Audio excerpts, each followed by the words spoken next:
It's a beautiful day here in Sundsvall today. It is a real nice summer weather. So what is better than to walk to my favorite place, outdoor place, to film and do a thread response.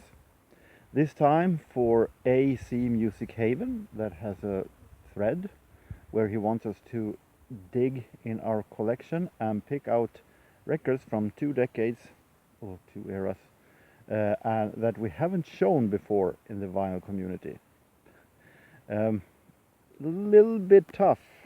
I've been here in the vinyl community for 7 years, so I don't have track, of course, which records I have shown and show or not during these 7 years. I have no check on all records I've been showing. So I take that the same goes with everybody else who watches that you have no idea whether I have shown this or not, just in case one or two of these I am mistaken and I actually have shown before long time ago. But I have a gut feeling that neither of these I have shown before in any form. So I picked the two decades, 80s and 90s. Might call it the easiest way.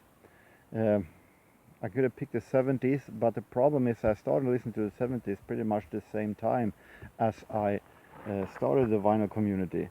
And by then, 99.9 of every 70s record that I have shown in one form or the other, if not in a vinyl and CD update. So I picked some decades that I collected before I started vinyl community. So starting with 80s,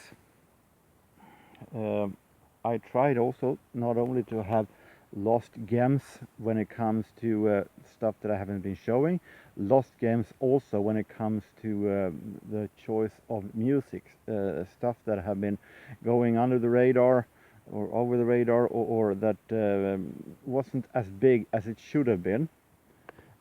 So I picked, for starter, this that many may not recognize who it is.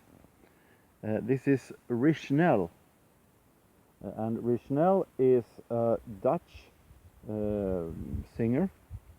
This is an album from 1987, A Year Has Many Days. I discovered Richnell on Swedish radio when I was young in a radio show, who frequently played this song, 50-50 makes 100%. And Richnell does disco. Well, he is from Holland, but it's not the traditional European dance music. We're talking about some maybe British style with some horns every now and then, and pure 80s disco in some form, actually, with some horns.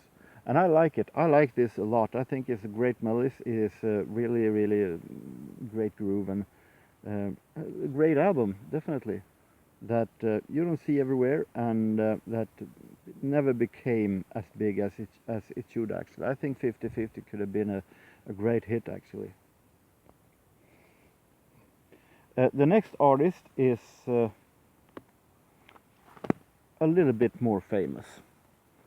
For the band is famous for the first album that was, in my opinion, a classic.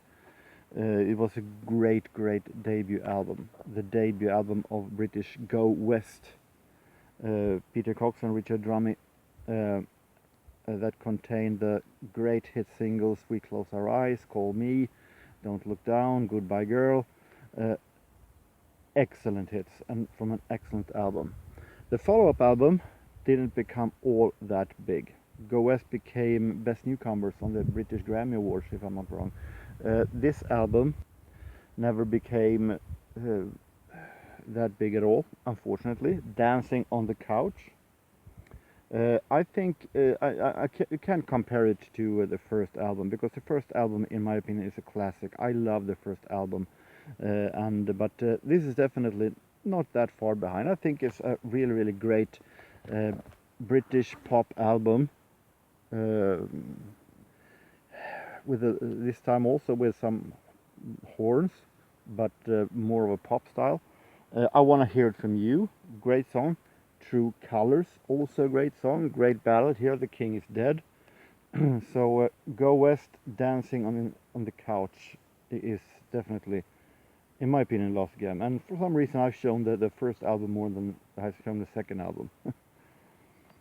Going back to an artist that not many may have heard of, I guess some Americans may have heard of him, but I'm talking about singer Ian Kasich.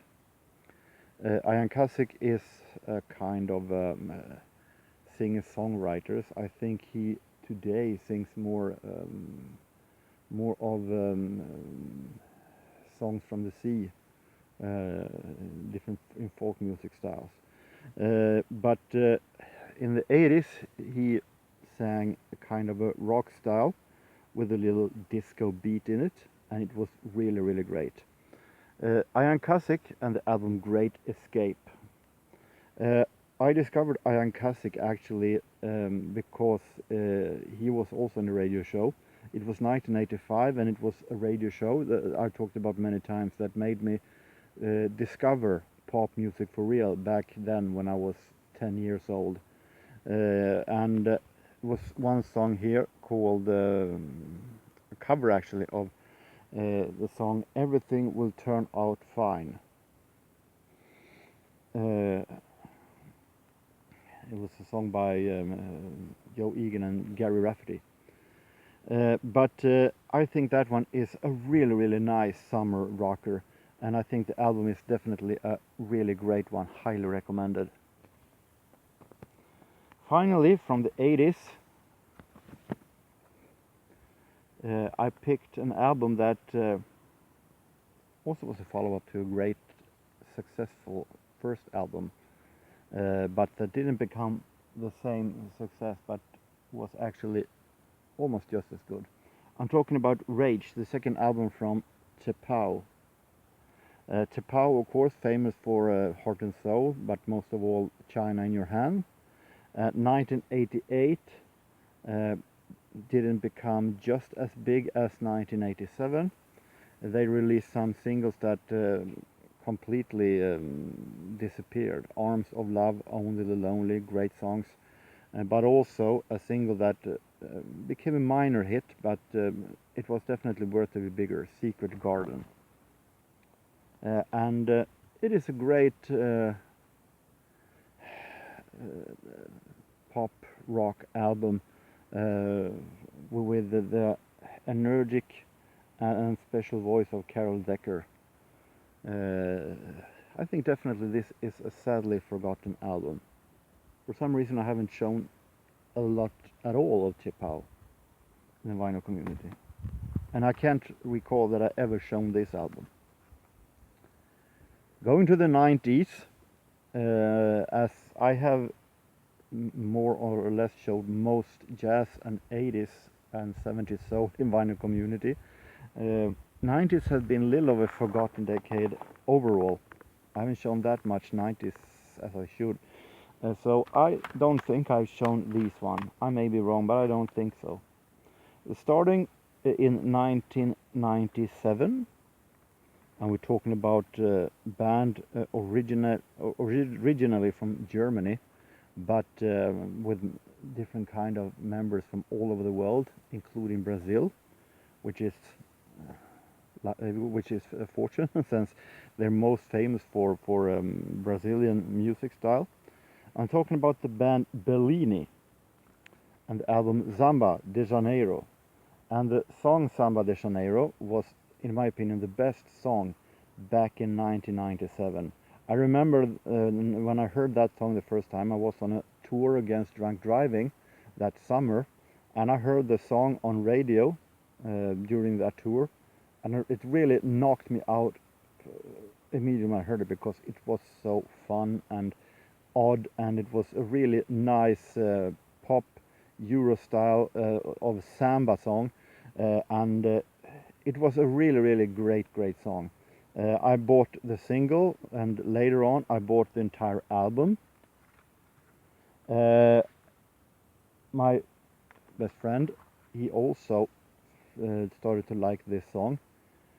I paid full price for this. And my friend, when he went to the same store and checked it out a couple of months later, managed to buy it for $1. So I was a little bit envy of him finding it for $1 while I had to buy it for full price. But it is actually a real great groove, a lot of Brazilian style of this on this album, so I definitely like this album. I can stick with 1990. No, we're going to 1996, and an album with a band that had a few great hits in the early 90s. In 1996, the band had faded out, unfortunately, because this album is great. I'm talking about The